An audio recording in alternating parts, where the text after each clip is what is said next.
প্রিয় ছাত্রছাত্রীরা, আজকে আমি তোমাদেরকে এই ভিডিওর মাধ্যমে ক্লাস 9-এর থার্ড সেমিস্টারের জন্য 2024 সালের সেখানে তৃতীয় পর্যায়ের মূল্যায়নের জন্য ভৌতবিজ্ঞানের যে সমস্ত প্রশ্নগুলো দেওয়া আছে পেজ নম্বর 309 নম্বর পেজে আমাদের গ্রুপ এ এবং বি যে প্রশ্নগুলো আছে এমসিকিউ এমসিকিউ টাইপসের প্রশ্ন, সেই প্রশ্ন উত্তরগুলো আমরা আলোচনা করবো আজকে এই ভিডিওর মাধ্যমে 11 নম্বর স্কুলে। তো ভিডিওটা শুরু থেকে শেষ অবধি দেখবে এবং পরবর্তী স্কুলে প্রশ্ন উত্তরগুলো পাওয়ার জন্য আমাদের চ্যানেলটাকে অবশ্যই সাবস্ক্রাইব করে রাখবে।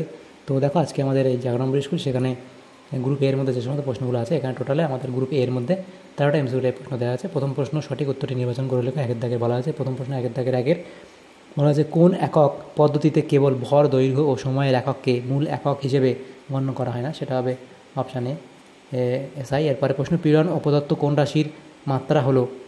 পীড়ন ও প্রদত্ত কোন রাশির মাত্রা একই? সেটা হবে চাপ ও পীড়নের মাত্রা একই। এরপরে প্রশ্ন, সূর্যের চারিদিকে পৃথিবীর প্রদক্ষিণ হলো? সূর্যের চারিদিকে পৃথিবীর প্রদক্ষিণ হলো চলন গতি, ঘূর্ণন গতি, বৃত্তীয় গতি নাকি দোলন গতি? সেটা হবে অপশান সি অর্থাৎ বৃত্তীয় গতি। এরপরে এক ডাইন সমান সমান কত গ্রাম ওয়াট? এক ডাইন সমান সমান 980 গ্রাম ওয়াট। একজন মানুষ প্রদত্ত কোন কম্পাঙ্কের শব্দ শুনতে পাবে?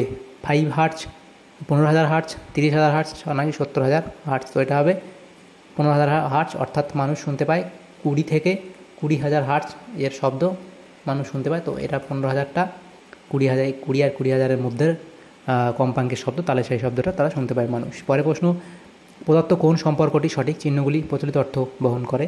তো এখানে তোমাদের সঠিক যেটা হবে সেটা অপশান সি, এটা সঠিক হয়ে যাবে। এরপরে প্রশ্ন বলা হচ্ছে Be2+ এর সমসংখ্যক ইলেকট্রনযুক্ত কণাটি হলো, এর সমসংখ্যক ইলেকট্রনযুক্ত কণাটি হলো অপশান বি, লিথিয়াম প্লাস। এরপরে প্রশ্ন Li+। পরে প্রশ্ন, STPতে 56 গ্রাম N2 অণুর সংখ্যা হবে কত? অণুর সংখ্যা হবে কত? 12.044 × 10⁻23। এরপরে প্রশ্ন, প্রদত্ত কোনটিতে কোনো কেলাস জল নেই? সেটা হবে চিনি, অপশান এ। এরপরে প্রশ্ন, H+ আয়নের গাঢ়ত্ব অনুযায়ী কোন দ্রবণটির pH সর্বোচ্চ হবে? pH সর্বোচ্চ হবে, তো এটা আমাদের হবে অপশান সি।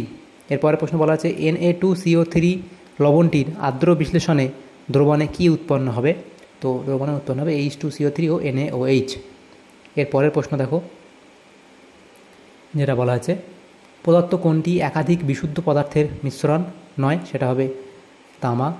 এরপরে প্রশ্ন, জলে কোন ধাতব আয়নের আধিক্যে ইটাই রোগ হয়? সেটা হবে CD2+, অপশান এ। এরপরের প্রশ্ন দেখো, এখানে এমসিকিউ প্রশ্নগুলো হয়ে গেল। এরপরে দেখো বিভাগ যে বিয়ের মধ্যে যে সমস্ত প্রশ্নগুলো আছে গ্রুপ বি এর মধ্যে, সেখানে 23টা প্রশ্ন আছে, 1 নম্বর করে 23 নম্বর দেওয়া আছে। প্রথম প্রশ্ন বলা আছে, 4 ডিগ্রি সেন্টিগ্রেড উষ্ণতায় 1 সিসি জলের ভর কত? তো সেটা হবে কত? 1 গ্রাম। 1 গ্রামের শূন্যস্থান পূরণ করো, ক্যারেট ড্যাশ রাশির একক। তো এটা তোমরা লিখতে পারো, ক্যারেট হলো রত্ন বা হীরার ওজনের একক বা সোনার ওজনের একক। তো তোমরা লিখতে পারো সোনা বা হীরের রাশির একক ক্যারেট, বা কোনো রত্ন জাতীয় পাথরের একক হচ্ছে ক্যারেট। পয়জন অনুপাত কি? পয়জন অনুপাত তোমরা লিখবে, কোনো বস্তুকে টানলে বা চাপ দিলে তার দৈর্ঘ্য ও প্রস্থের পরিবর্তনের অনুপাতকে পয়জন অনুপাত বলা হয়, এটি একটি নিরপেক্ষ রাশি। এরপরে প্রশ্ন বলা হচ্ছে, সত্য বা মিথ্যা লেখো। স্মরণের মান অতিক্রান্ত দূরত্বের চেয়ে বেশি হতে পারে? স্মরণের মান অতিক্রান্ত দূরত্ব থেকে বেশি হতে পারে না, এটা মিথ্যা। কারণ কি? কারণ হচ্ছে, স্মরণ হলো কি, স্মরণের মান কখনোই অতিক্রান্ত দূরত্ব থেকে বেশি হতে পারে না, কারণ স্মরণ হলো দুটি বিন্দুর মধ্যে সরলরেখী দূরত্ব। কারণ ধরো প্রথম যেখানে একটা বিন্দু, এখান থেকে সে চলা শুরু করলো, এভাবে এভাবে এভাবে এভাবে এভাবে গেল, গিয়ে এখানে এসে ধরো পৌঁছালো, তাহলে এই যে নিম্নতম সরলরেখার যে দূরত্ব, এই দূরত্বটাকে আমরা কি বলি? এই দূরত্বটাকে আমরা স্মরণ বলি। আর এই যে পুরোটা, এটা হচ্ছে অতিক্রান্ত দূরত্ব, এটা হলো অতিক্রান্ত দূরত্ব, এবং এটা হলো স্মরণ। তাহলে দেখো, এক্ষেত্রে স্মরণ এইটা হলো, এবং অতিক্রান্ত দূরত্ব কত বেশি হলো, তাই সেটাই এখানে বলা হচ্ছে স্মরণের মান অতিক্রান্ত দূরত্ব থেকে বেশি। অতিক্রান্ত দূরত্ব থেকে স্মরণের মান তো কখনোই বেশি সম্ভব নয়, কারণ যদি আমরা এভাবেই আসতাম তাহলে আমাদের স্মরণ আর অতিক্রান্ত দূরত্ব সমান হতো, বেশি তো হতো না, তাই সেটা মিথ্যা হবে। পরের প্রশ্ন কী বলা আছে, ইউ প্রাথমিক বেগ এবং এ সমতরণে গতিশীল কণার এক্স দূরত্ব অতিক্রম করার পর বেগ কত হবে? বেগ কত হবে? তো এই অঙ্কটা তোমরা যদি করো এভাবে, 5-এর অঙ্কটা, তো এখানে যে ভ্যালুগুলো দেওয়া আছে আমাদের এই ভ্যালুটা বসাতে হবে। আমরা জানি কি V=U+AT, এটা যেখানে হচ্ছে এখানে ভি হলো প্রাথমিক বেগ, তারপরে ইউ হলো কি আচ্ছা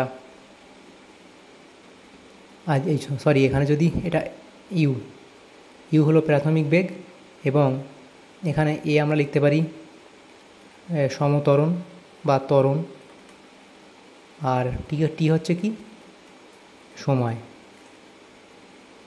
আর এই যে ভি হচ্ছে কি চূড়ান্ত বেগ। তো এটা আমরা জানি ভি ইকুয়ালস ইউ প্লাস এটি, এটা আমরা সূত্র জানি। এবং যখন দূরত্ব অতিক্রান্ত করা হবে, যখন দূরত্বের ভিত্তিতে চূড়ান্ত বেগ হবে, অর্থাৎ দূরত্ব অতিক্রান্ত করার পর চূড়ান্ত বেগ কত হবে? চূড়ান্ত বেগ সমান সমান আমরা কী লিখতে পারি তখন? এইটা আমরা এই সূত্র আমাদের ব্যবহার করতে হবে। ইউ স্কোয়ার সমান সমান ইউ স্কোয়ার প্লাস 2as, যেখানে এস হচ্ছে কি দূরত্ব, এস সমান সমান দূরত্ব। তাহলে আমাদের কি বলা হয়েছে দেখো, ইউ প্রাথমিক বেগ এবং এ সমতলে গতিশীল কণার এক্স দূরত্ব অতিক্রম করার পর, এবার আমরা এটা এস ধরেছি সূত্রের আকারে, কিন্তু আমাদের অতিক্রান্ত বেগ কত হবে? ইউ স্কোয়ার প্লাস 2a, এই এসের জায়গায় কী লিখবো আমরা? এক্স লিখবো, কারণ কি এখানে এক্স দূরত্ব বলা হয়েছে এটা, এবং অতিক্রান্ত বেগ আর ভি সমান সমান কত হবে? ইউ স্কোয়ার প্লাস 2as, এটা আমাদের উত্তর হবে। তাহলে উত্তর কত হবে এই অঙ্কটার? Root U square plus 2as, এটা হবে। এরপরে প্রশ্ন, নিউট্রনবিহীন মৌলটি চিহ্নের মাধ্যমে প্রকাশ করো। তো নিউট্রনবিহীন মৌল কি? প্রোটিয়াম বা সাধারণ হাইড্রোজেন, সেটার চিহ্ন হচ্ছে কি 1H1, এটা হবে প্রোটিয়াম বা সাধারণ হাইড্রোজেন, তোমরা লিখতে পারো প্রোটিয়াম বা সাধারণ হাইড্রোজেন, এটা তোমরা লিখতে পারো। এরপরের প্রশ্ন দেখো, বলা আছে F-O2 Na+Mg2+, এদের মধ্যে সম্পর্ক কি? এদের মধ্যে সম্পর্ক তোমরা লিখবে। দেখো এদের মধ্যে সম্পর্ক হলো এরা সবাই আইসো ইলেকট্রনিক, অর্থাৎ এরা সবাই সম ইলেকট্রন নিয়ে গঠিত, অর্থাৎ এদের ইলেকট্রন সংখ্যা সমান। এরপরের প্রশ্ন দেখো, 18 গ্রাম হাইড্রোজেন, 18 গ্রাম জল, 28 গ্রাম নাইট্রোজেন এবং 44 গ্রাম CO2 এবং 2 গ্রাম H2, এর মধ্যে কোনটিতে অণুর সংখ্যা সবচেয়ে কম? এদের মধ্যে কোনটিতে সবচেয়ে অণুর সংখ্যা কম? তো এখানে প্রত্যেকটাতে অণুর সংখ্যা সমান, কোনটাতে কম নয়, প্রত্যেকটাতে অণুর সংখ্যা সমান। তো ওখানে এটা হয়ে গেল। এরপরের যে প্রশ্ন সেখানে দেখা আছে, দেখো পরের প্রশ্নতে কী বলা হয়েছে? পরের প্রশ্ন এখানে দেখো দেওয়া আছে যে শূন্যস্থান পূরণ করো, 1 AMU সমান সমান কত গ্রাম? 1 AMU সমান সমান 1.66, এখানে লিখে দিই 1.66 ইন্টু 10⁻⁻24 গ্রাম। এরপরের প্রশ্ন, পিতলের দ্রাব্য ও দ্রাবক কী? পিতলের দ্রাব্য ও দ্রাবক কী? এখানে লিখে দিই পিতলে দ্রাব্য হলো তামা, দস্তা। পিতলের দ্রাব্য হলো দস্তা, আর দ্রাবক হলো তামা। এরপরে প্রশ্ন, সত্য বা মিথ্যা লেখো। দ্রাব্যতার প্রকৃত কোনো একক নেই, এটা সত্য না মিথ্যা? দ্রাব্যতার প্রকৃত কোনো একক নেই, বলা আছে কি দ্রাব্যতার প্রকৃত কোনো একক নেই, এটা মিথ্যা, কারণ দ্রাব্যতার একক থাকে। এরপরে প্রশ্ন, 25 ডিগ্রি সেন্টিগ্রেড এ 1 মোলার H+ আয়নযুক্ত দ্রবণের pH কত হবে? এটা হবে 0। এরপরে প্রশ্ন, CH3COOH ও NaOH এর বিক্রিয়ায় উৎপন্ন লবণটির সংকেত লেখো। তো এখানে যেটা হবে সেটা হলো CH3COONA, এটাকে কি বলা হয়? Sodium acetate. তো এইটা সংকেতটা লিখলেই হবে। এরপরে প্রশ্ন বলা আছে, দেখো শূন্যস্থান পূরণ করো। ইথানল ও জলের মিশ্রণ পৃথক করবে ড্যাশ পদ্ধতির মাধ্যমে? এটা হবে আংশিক পাতন পদ্ধতির মাধ্যমে।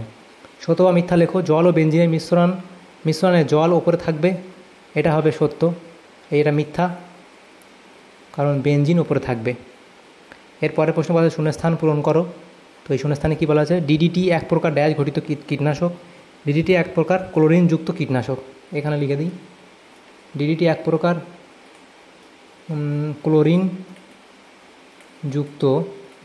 ক্লোরিনযুক্ত কীটনাশক। ইউট্রোফিকেশন এর জন্য দায়ী একটি আয়নের সংকেত লেখো।